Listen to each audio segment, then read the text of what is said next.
So guys welcome to the 5th episode of Minecraft hardcore survival series. तो जैसा कि तुम लोगों को याद होगा, पिछले वाले एपिसोड में मैं गया था नेदर के अंदर और वहां मैंने बिल्ड किया था एक जाइंट गोल्ड फार्म, जो कि मेरी जर्नी को बहुत ज्यादा इजी बना देता, क्योंकि वो प्रोड्यूस कर रहा था बहुत सारा गोल्ड और एक्सपी। तो अपनी जर्नी को और ज्यादा इजी बनाने के लिए मैंने सोचा कि मैं बिल्ड करूंगा एक जाइंट क्रीपर फार्म, जिससे मुझे मिलेगा बहुत सारा गन पाउडर, जिससे मैं बना सकता हूँ अनलिमिटेड TNT और फायरवर्क्स। हेलो गाइस, तो फाइनली मैं आ चुका हूं अपने हार्डकोर वाले वर्ल्ड में। और बाय द वे अभी मैं खड़ा हूँ गोल्ड फार्म के अंदर, थोड़ा सा एक्सपी कलेक्ट कर रहा हूँ, जिससे मैं अपने टूल्स आर्मर पे एन्चेंटमेंट लगा सकूं।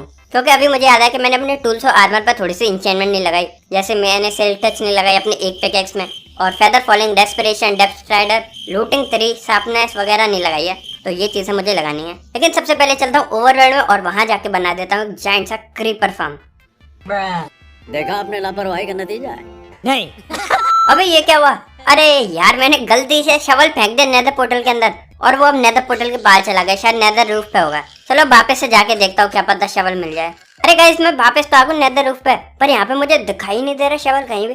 शायद भाई कहीं और ही चला गया, वो शवल मिल ही नहीं रहा। तो गाइस यार, मैंने शवल को बहुत ज्यादा ढूंढा, लेकिन अभी भी शवल मुझे नहीं मिला। तो मैं सोच रहा हूँ कि नए शवल बना लूं।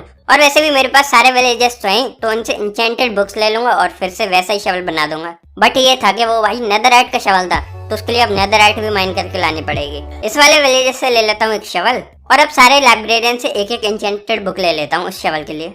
A few moments later. और गाइस फाइनली हमने पहले जैसा शवल बना लिया है। और भाई इसको बनाते बनाते यार एक्सपी खत्म हो गए अपने। सही है, अब एक्सपी के लिए वापस जाना पड़ेगा गोल्ड फार्म में। ये देखो गाइस, कितनी स्पीड से मेरी एक्सपी बढ़े जा रही है। जस्ट आधी सेकंड में एक लेवल बढ़ रहा है। बहुत स्पीड से बढ़ रही है भाई एक्सपी। चलो यहाँ पे थोड़ी देर AFK ले लेता हूँ और फिर वापस चलूंगा ओवरवर्ल्ड में। तो गाइस फाइनली मैं आ गया हूँ ओवरवर्ल्ड में वापस और 62 XP करके आया हूँ।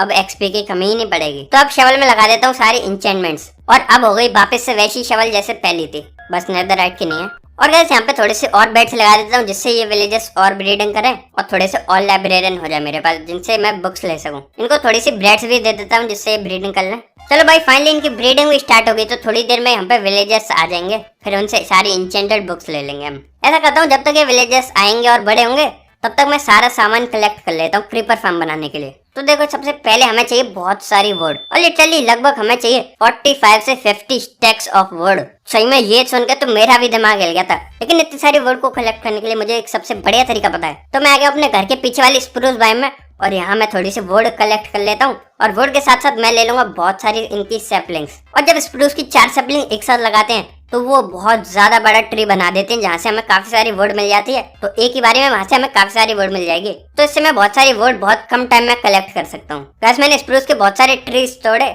और उनसे मुझे टोटल मिल गई 23 सैपलिंग। तो मैं इनसे तो काफी सारे ट्रीज एक बारी में ग्रो कर सकता हूँ। तो गाइस सबसे पहले क्या करना है, लाइन से लगानी है मुझे बहुत सारी सैपलिंग्स। और अब मेरे पास बोन मिल भी है, तो बोन मिल मार देना इन सैपलिंग्स पे। तो गाइस देखो कितने मोटे मोटे ट्रीज ग्रो कर चुके हैं यहाँ पे, और देखो कितने लंबे भी हैं। तो यहाँ पे थोड़ी सी और सैपलिंग लगा देता हूँ, और अब मैं इन सारे ट्रीज को एक बारी में तोड़ दूंगा, तो सोचो कितनी ज्यादा वुड मिल जाएगी मुझे। तो इसी तरीके से मैं बहुत सारे ट्रीज को तोड़ सकता हूँ एक ही बारी में, और बहुत सारी वुड मिल जाएगी मुझे। और देखो इसका फोल्डिंग कितनी ज्यादा यूजफुल है, इसकी हेल्प से मैं ऊपर आ गया। अब इनके सबसे पहले चले जाता हूँ ऊपर, और ऊपर से नीचे तक माइन करते हुए जाता हूँ सारी वुड को।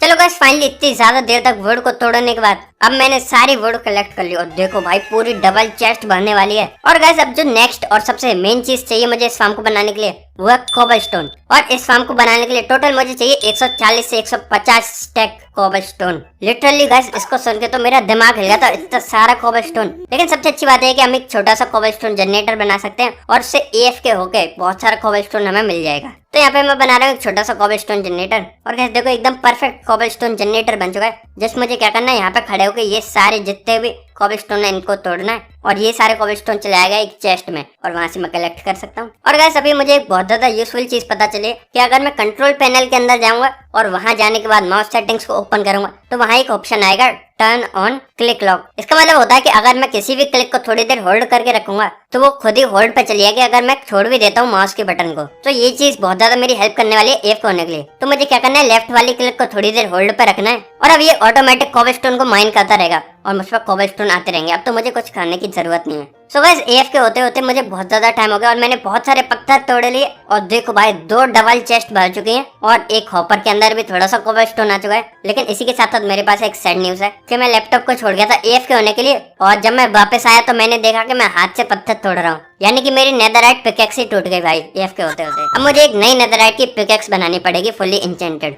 आजकल भाई नसीब खराब चल रहा है, इसलिए वीडियो को लाइक कर देना जिसने अभी तक लाइक नहीं किया है। वीडियो को लाइक में रख रहा हूँ मैं 10,000 लाइक। जल्दी से लाइक के बटन पे मुक्का मार दो। अभी भी मुझे थोड़ा सा और कोबलस्टोन कलेक्ट करना है तो मैं ऐसा करता हूँ, इस वाली पिकेक्स से कोबलस्टोन कलेक्ट कर लेता हूँ। गाइस कोबलस्टोन माइन करते करते मेरी पिकेक्स से बहुत कम हेल्थ हो गई है, तो अभी चलते हैं गोल्ड फार्म पे इसको रिपेयर करने और फिर आके बनाते एक नई पिकेक्स। देखो भाई कितनी जल्दी रिपेयर हो रही है ये पिकेक्स, भाई साहब एकदम स्पीड में रिपेयर हो गई, पता भी नहीं चला। अभी यहाँ से थोड़ा सा और XP भी कलेक्ट कर लेता हूँ जिससे वापस जाऊंगा तो अपनी नई पिकेक्स पे भी एन्चेंटमेंट लगा सकूं। चलो गाइस फाइनली मैं आ गया ओवरवर्ल्ड में वापस। और अभी जब तक मैं कोबलस्टोन माइन कर रहा था तो मेरे आयरन फार्म में काफी सारी आयरन आ गई थी, तो उसकी ट्रेडिंग कर रहा हूँ यहाँ पे जिससे मुझे मिल जाए काफी सारे एमराल्ड्स। गाइस मैं अपनी पिकेक्स के लिए एन्चेंटेड बुक ले ही रहा था, तभी मैंने देखा कि जो अपना प्रोटेक्शन 4 वाला विलेजर है वो अब हमको एफिशिएंसी 5 दे रहा है। सही है भाई, वरना तो हम एफिशिएंसी 3 को मर्ज कर करके एफिशिएंसी 5 बना रहे थे। अब गाइस क्रीपर फार्म बनाने के लिए जो थर्ड चीज मुझे चाहिए वो है ग्लास, और ग्लास बनाने के लिए सैंड तो चाहिए होगी, तो यहाँ से मैं माइन कर रहा हूँ काफी सारी सैंड जिससे मैं ग्लास बना सकूँ सारे।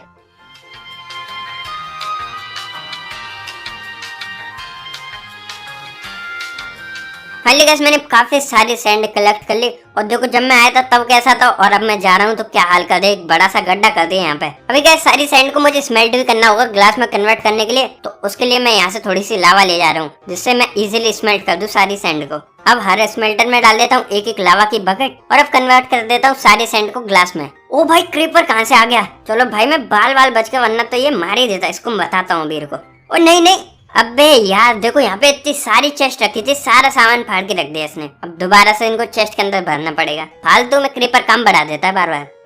Why are we still here? Just to suffer every night. Guys जितना भी मेन सामान चाहिए था मैंने सारा का सारा सामान कलेक्ट कर लिया। अब बस थोड़ा थोड़ा जो जो छोटी छोटी क्वांटिटी में चीजें चाहिए वही मुझे कलेक्ट करनी है, तो अभी जल्दी से उनको भी कलेक्ट कर लेता हूँ। अब गाइस मैं जा रहा हूँ माइनशाफ्ट के अंदर, वहां से स्ट्रिंग्स कलेक्ट करने जिससे मैं बना सकूँ डिस्पेंसर। तो ये वो गड्ढा जिसके अंदर कूद के मैं चला जाऊंगा माइनशाफ्ट के अंदर। अब जल्दी से यहाँ से सारी स्ट्रिंग्स कलेक्ट कर लेता हूँ और फिर वापस से चलता हूँ। चलो गाइस सारी स्ट्रिंग्स कलेक्ट करने के बाद मैं वापस आ गया ऊपर और यही लास्ट चीज थी जो मुझे चाहिए थी क्रीपर फार्म को बनाने के लिए, तो अभी जल्दी से सारे डिस्पेंसर को क्राफ्ट कर लेता हूँ। और अभी मैं थोड़े से और कोबलस्टोन माइन कर रहा हूँ क्योंकि पिछली बार जब मैं गोल्ड फार्म बना रहा था तो उसमें बीच में मैग्मा ब्लॉक और ग्लास खत्म हो गया था, तो मैं नहीं चाहता कि बीच बीच में ऐसे सामान खत्म हो और बार बार मुझे लेने जाना पड़े, तो यहाँ से थोड़ा सा कोबलस्टोन माइन कर लेता हूँ एक्स्ट्रा। और लगे यार थोड़ी सी एक्स्ट्रा वुड भी कलेक्ट कर लेता हूँ, ये भी काम ही आएगी। चलो गाइस फाइनली बहुत ज्यादा मेहनत करने के बाद अब मैंने सारा सामान कलेक्ट कर लिया है और देखो कितनी ज्यादा मेहनत से मैंने पूरी चेस्ट, सॉरी ये वाली चेस्ट नहीं थी, तो मैंने पूरी एक चेस्ट ग्लास से भर दी है और यहाँ पे देखो कितना सारा कोबलस्टोन है। एक सेकंड पूरी चेस्ट भरी हुई नहीं है तो वो फील नहीं आता बोलने में, अभी इसको पहले जल्दी से भर देता हूँ। तो देखो मैंने पूरी लार्ज चेस्ट कोबलस्टोन से भर रखी है और इसमें भी इतना सारा अलग अलग सामान मैंने रख दिया जो मुझे चाहिए इस फार्म को बनाने के लिए। और ये वाली भी लार्ज चेस्ट पूरी कोबलस्टोन से भर रखी है मैंने, और एक पूरी लार्ज चेस्ट मैंने वुड से भर रखी है। और अब मुझे इस सारे सामान से बनाना एक जाइंट क्रीपर फार्म जिससे आएगा मुझ पर काफी सारे गन पाउडर। और गाइस एक सबसे अच्छी बात क्या है कि मेरे घर के जस्ट पीछे एक बड़ा सा ओशन है जहाँ पे मैं इजीली बना सकता हूँ इस फार्म को, तो अपने घर से कहीं दूर भी नहीं जाना पड़ेगा मुझे AFK वगैरह के लिए, और आसानी से पास में गन पाउडर लेता रहूंगा। लेकिन अब टाइम है सबसे बोरिंग काम करने का, सारा सामान मुझे वहां से यहाँ तक लाना पड़ेगा। तो चलो सारे सामान को शिफ्ट करने के बाद मिलता हूँ। तो देखो अब मुझे क्या करना है, सबसे पहले मुझे बनाना है एक प्लेटफॉर्म जहाँ पे मैं अपना कलेक्शन एरिया बना सकूं। तो देखो ये बन गया एक छोटा सा प्लेटफॉर्म। अब इसके ऊपर लगानी है मुझे 9 लार्ज चेस्ट। तो सबसे पहले यहाँ पे 3 लार्ज चेस्ट लगा दी, अब इसके ऊपर 3 लार्ज चेस्ट लगानी है, और अब इसके भी ऊपर 3 लार्ज चेस्ट लगाने हैं, और फिर लगाने हैं 9 3x3 करके हॉपर्स, जिससे एक छोटा सा प्लेटफॉर्म और बन जाएगा। और इसको हर साइड से अब कवर करना है। अब ये जो मैंने बाउंड्री बनाई है इसको ले आना है 7-7 ब्लॉक पीछे तक मिडल से। अब जितने भी 4 कॉर्नर हमारे पास आएंगे इनको कर देना है मर्ज, जिससे बन जाएगा एक 19x19 का प्लेटफॉर्म। और यही वो प्लेटफॉर्म होगा जिसके ऊपर क्रीपर्स आएंगे और फिर हॉपर्स के ऊपर गिर जाएंगे और मर के सारा सामान चला जाएगा चेस्ट के अंदर। चलो गाइस प्लेटफॉर्म तो बन गया फाइनली। अब मुझे लगानी है ग्लास की बाउंड्री, तो यहाँ पे एक एक करके सारे ग्लास लगा देता हूँ। एक छोटी सी गलती हो गई गाइस कि हमें ये ग्लास की बाउंड्री प्लेटफॉर्म के ऊपर नहीं बनानी थी बल्कि एक ब्लॉक छोड़ के बनानी थी। तो चलो अब एक ब्लॉक छोड़ के बना देते हैं। ऐसे बनानी थी भाई बाउंड्री और मैंने पहले गलत तरीके से बना दी, जिससे मेरा काफी सारा ग्लास भी वेस्ट हो गया। वो तो अच्छा है कि मैं एक्स्ट्रा ग्लास भर के लाया था अपने साथ। अब देखो मैंने बना लिया एक अनलिमिटेड वाटर सोर्स, और इससे मुझे क्या करना है, पूरे प्लेटफॉर्म को पानी से ऐसे तरीके से कवर करना है कि जो भी पानी के ऊपर कूदे वो डायरेक्ट चला जाए हॉपर के ऊपर। तो जल्दी से कवर कर देता हूँ।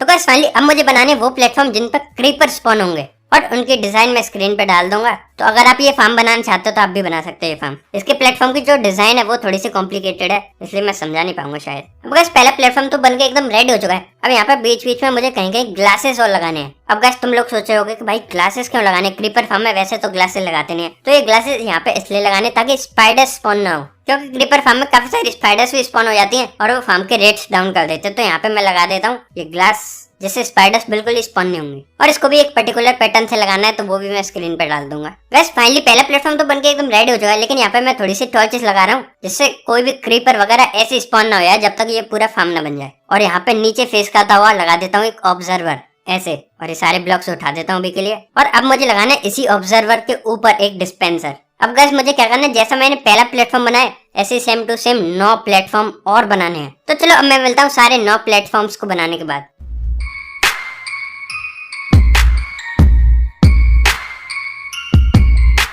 सो गाइस फाइनली बहुत ज्यादा मेहनत के बाद मैंने कंप्लीट कर लिया पूरे 10 प्लेटफॉर्म्स, और इनको बनाने में भाई बहुत ज्यादा हालत टाइट हो गई। और गाइस अब मुझे क्या करना है, ये जितने भी प्लेटफॉर्म के ऊपर वाली छत है, यानी यहाँ पे मुझे लगाने ट्रैप डोर्स। अब देखो अगर मैं ट्रैप डोर्स नहीं लगाऊंगा तो यहाँ पे स्पॉन हो सकते हैं सारे मॉब्स, और ट्रैप डोर लगाते यहाँ पे बस स्पॉन होंगे क्रीपर और स्पाइडर। और यहाँ पे क्योंकि मैंने ग्लास लगा रखे हैं तो स्पाइडर भी स्पॉन नहीं होगी, यानी बस क्रीपर ही क्रीपर स्पॉन हुआ करेंगे इस फार्म में। तो अब मुझे सारे प्लेटफॉर्म्स की छत पे लगाने हैं trap door.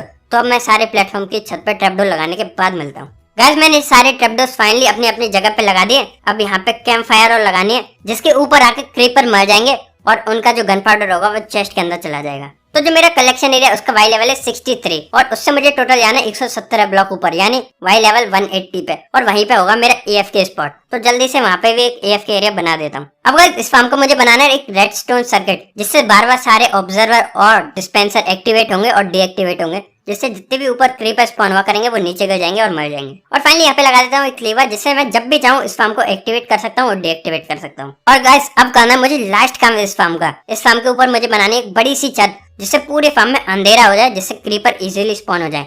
Many hours later. चलो गाइस फाइनली बहुत ज्यादा मेहनत के बाद मैंने पूरी फाइनली छत भी कंप्लीट कर दिया, और ये छत बनाई मैंने स्लैब से, इसलिए कोई मॉब स्पॉन नहीं होगा छत के ऊपर भी। और गाइस अब सबसे फाइनल काम जो करना है मुझे इस फार्म को कंप्लीट करने के लिए, वो है कि सारे डिस्पेंसर में डालने एक एक वाटर बकेट। तो जल्दी से सारे डिस्पेंसर के अंदर एक एक वाटर बकेट डाल देता हूँ। गाइस लीवर दबा के एक्टिवेट हो गया मेरा फार्म, और अब मैं आ गया हूँ AFK होने के लिए और चेक करने के लिए कि कितने अच्छे तरीके से मेरा फार्म काम करता है। तो चलो थोड़ी देर AFK रहता हूँ और फिर चेक करता हूँ कितना सारा गन पाउडर आता है। तो गाइस मैं इस पे 15-20 मिनट तक AFK रहा, और अब टाइम आ चुका चेक करने का कि कितना गन पाउडर आया इस फार्म में। ओ भाई साहब, पहली वाली चेस्ट में तो 2 स्टैक गन पाउडर रखा हुआ है, और लगभग सारी चेस्ट में 2-2 स्टैक गन पाउडर आ चुका है। मतलब टोटल 6 स्टैक गन पाउडर मुझे मिल गया, वो भी बस 15-20 मिनट AFK रहने के बाद। भाई ये फार्म एकदम मस्त तरीके से काम कर रहा है। तो गाइस अगर आप सोच रहे हो कि मैंने पूरा फार्म कंप्लीट कर दिया है, तो नहीं, क्योंकि अभी तो फार्म बनना स्टार्ट हुआ है। तो जैसा कि मैंने एक टावर बनाया है ना, वैसे मुझे 3 और टावर बनाने हैं, जिससे मुझे मिल जाएगा 15-20 मिनट में लगभग 20 स्टैक गन पाउडर, जो कि बहुत ज्यादा होगा। तो चलो अब मैं मिलता हूँ पूरे फार्म को कंप्लीट करने के बाद, जब तक आप ये टाइम लैप्स देखो।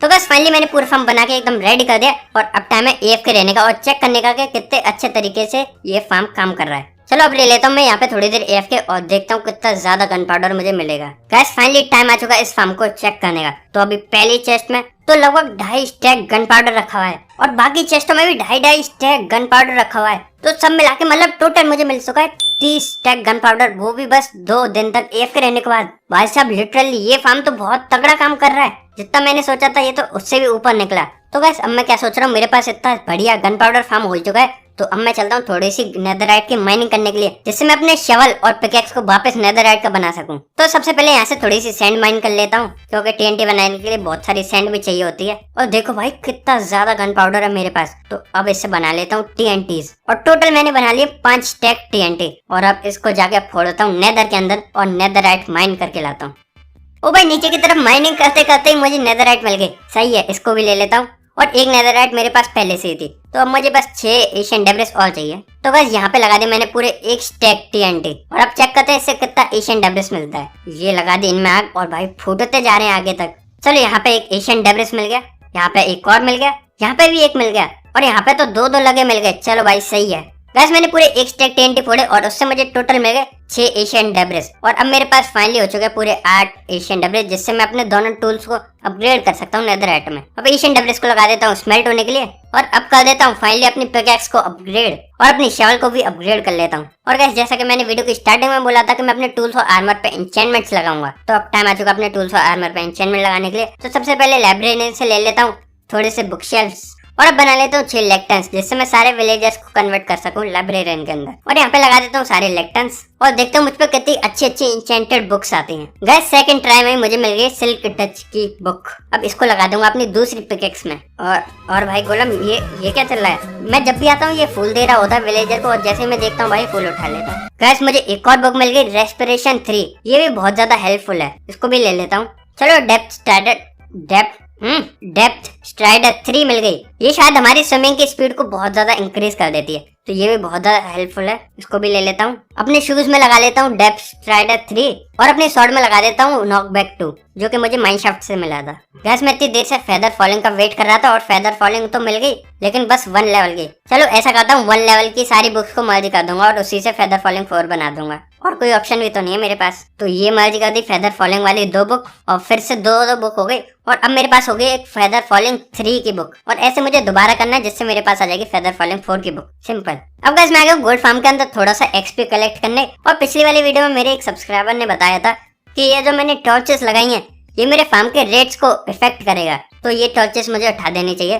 तो जल्दी से मैं इन सारी टॉर्चेस को उठा देता हूँ, पता नहीं क्या इफेक्ट कर रहा होगा, क्या पता थोड़ी सी और रेट्स बढ़ जाए मेरे फार्म की। और हाँ गाइस आप भी ऐसे सजेशन देते रहा करो मुझे कमेंट सेक्शन में, मैं सारे कमेंट्स पढ़ता हूँ, सही में पढ़ता हूँ भाई, और रिप्लाई भी देता हूँ सबको। और गाइस फाइनली मैंने अपनी स्वॉर्ड में लगा दी शार्पनेस 5, और मेरी स्वॉर्ड हो चुकी है एकदम लेजेंड लेवल की। और गाइस इसी के साथ साथ मैंने अपने सारे टूल्स और आर्मर में लगा दिए एकदम नेक्स्ट लेवल के इंचेंटमेंट्स, और एकदम गोल्ड लेवल का आर्मर विद गोल्ड लेवल के टूल्स हो चुके हैं मेरे पास। और हाँ क्रीपर फार्म भी बन के एकदम रेड हो चुका है, और उससे मिलता है बहुत सारा गन पाउडर, जो कि हमारे बहुत ज्यादा हेल्प करने वाला है फायरवर्क्स बनाने के लिए और TNTs बनाने के लिए। सो गाइस आपको ये वीडियो कैसी लगी कमेंट सेक्शन में जरूर बताना। वीडियो अच्छी लगे तो वीडियो को लाइक कर देना, लाइक है मेरे लाइक का जिसने लाइक नहीं करना भाई, और सब्सक्राइब नहीं किया तो इस वाले चैनल को सब्सक्राइब कर दो, और मेरे स्ट्रीम वाले चैनल को भी सब्सक्राइब कर दो, वहाँ पे भी मैं स्ट्रीम करता रहता हूँ। सो या आज की वीडियो को लेता है, चलिए मिलते हैं अगली वीडियो में, जब तक के लिए गुड बाय।